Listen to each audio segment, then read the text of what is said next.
Welcome to Business Innovators Radio, featuring industry influencers and trendsetters sharing proven strategies to help you build a better life right now. Hello and welcome to this episode of our show. This is your host, Keith Doherty. Today our special guest is top real estate agent Chris Murray of RE/MAX Estate Properties based out of Hemet, California. Chris has been in real estate 14 years as an agent. He has won the following RE/MAX awards: Hall of Fame, Lifetime Achievement, Executive Club, 100% Club, Platinum Club, Chairman Club, and Diamond Award. Aside from the annual RE/MAX awards, he has been the #1 agent in all of Riverside County for the total number of transactions each of the last 4 years as published by the Wall Street Journal's Real Trends. He has been featured on the cover of Top Agent magazine. Otherwise, he typically shies away from media exposure. All right, with all that said, Chris, welcome to the show. Thank you so much for having me. Hey, Chris, if we could start for our listeners, what led you into real estate? Was it something that you always knew you wanted to do, or did you maybe stumble into it? You know, my father had been selling real estate since the 1980s, and for years he wanted me to get into real estate with him. I previously completed real estate and business courses in college, and I actually have a degree in real estate, so I knew it was an inevitable career choice, but not necessarily my career choice. I was at a crossroads in my life where I had to make a very tough decision. I'd been running a martial arts school for several years, but due to philosophical differences in business operations, parted ways with the owner. My father, he'd been very successful in real estate and suggested that I go work for his coach, Mike Ferry, with a long-term goal of working with my father as a real estate agent. Since my courses were already complete, I took and passed my real estate exam in California, and the results were actually mailed to my father, who inadvertently faxed them to the Mike Ferry organization. So needless to say, that was my last day working for Mike. Kind of on top of that, Chris, what personal attributes, traits, or qualities do you think have most contributed to the success you've had in real estate? You know, I definitely owe a lot of my business sense to what I learned running the karate studio. It wasn't your typical dojo. It was actually run as a business. So we had a strong foundation of Anthony Robbins combined with some of the best business trainers of our time. We had ongoing sales training. We attended seminars. We had weekly meetings to kind of improve our skills.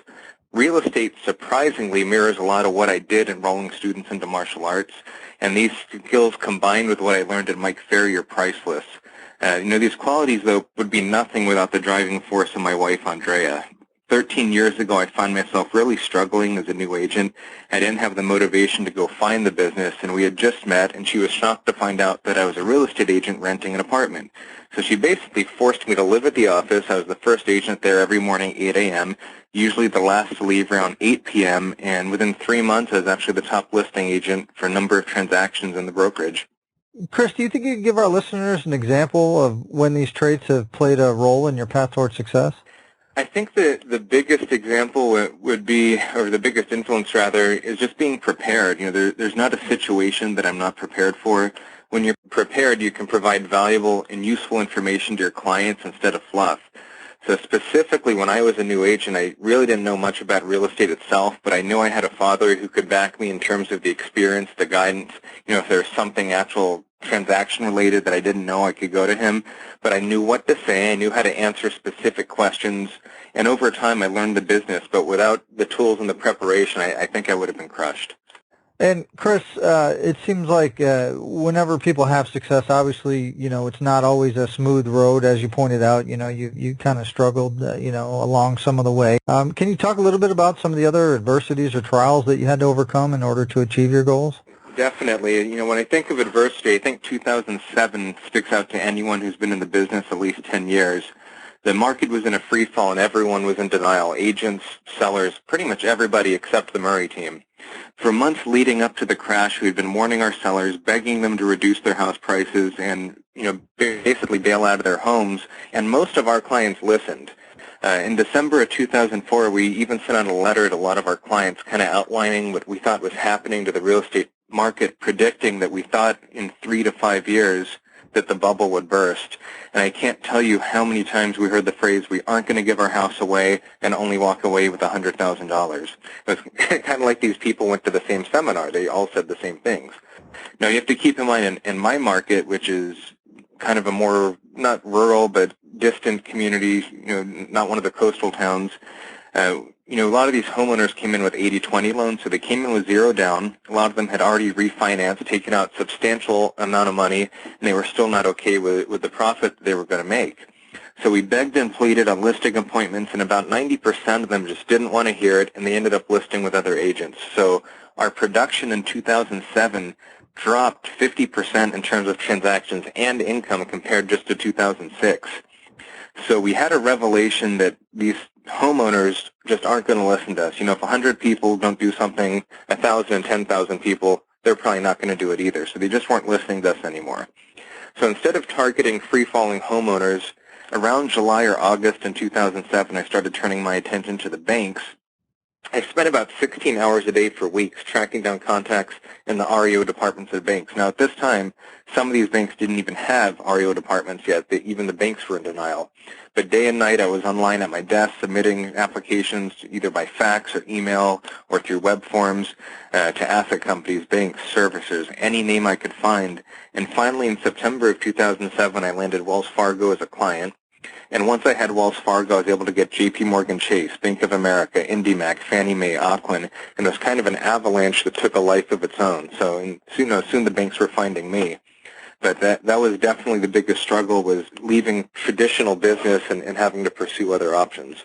Excellent. And I guess, Chris, as you hit these obstacles, what kept you going, despite these obstacles? Why didn't you give up? I couldn't give up. I was all in with real estate. The economy was in shambles. Unemployment was rising, so it was not like you could go find another career choice. It was simply I didn't have a choice. It was be unemployed, make no money, and lose everything, or find a way to work through it. My hand was forced. There were no other options. And I guess looking forward, Chris, what's your vision for your business and your career over the next 5 years? I want to build a team of clones of me. And what I mean by that is, right now the way most teams are structured throughout the country is you have one, maybe two people at the top of the team, and they trickle down their leads through filters. So the people at the top, they get the best leads. They get the listings. They get the prime clients. In other words, they keep the good leads and they send the lower quality leads to their team members.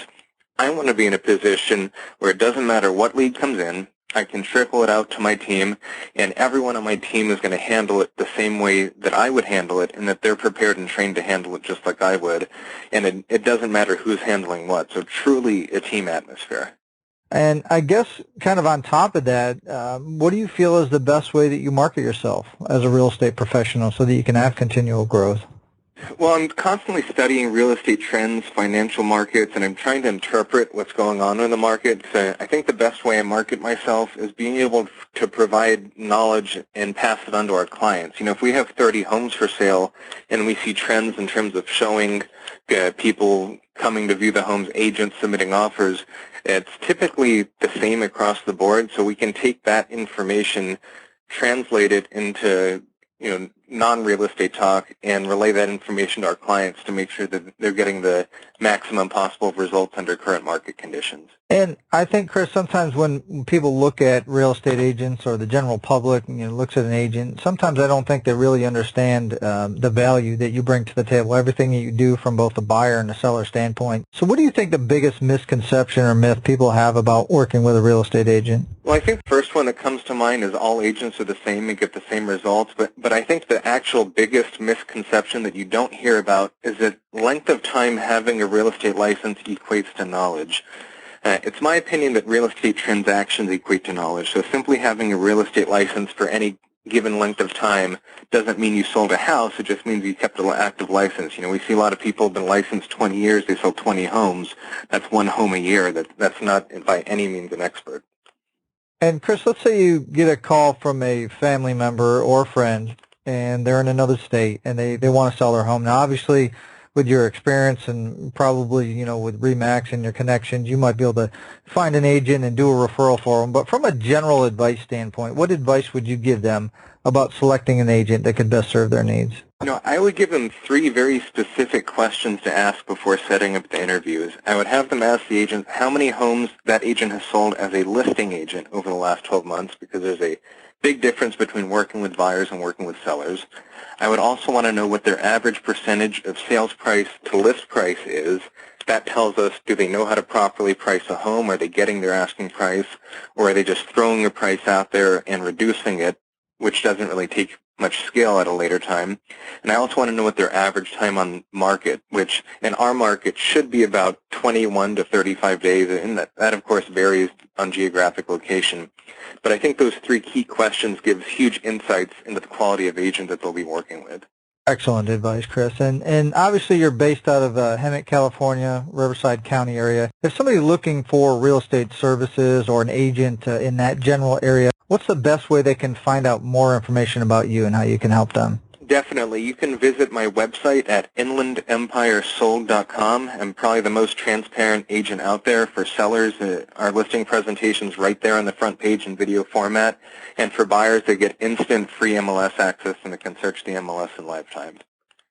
Chris, obviously want to thank you for taking time out of your schedule to come here today and share your professional real estate experience with all of our listeners. And if you're listening and you want to learn more about Chris, obviously you can go to his website, like he said. Also below this interview, we'll have a link to his site and any other contact information we have so you can see how Chris can help you with your real estate needs. So with that said, everybody, until our next show, have a great day, and we'll talk to you soon.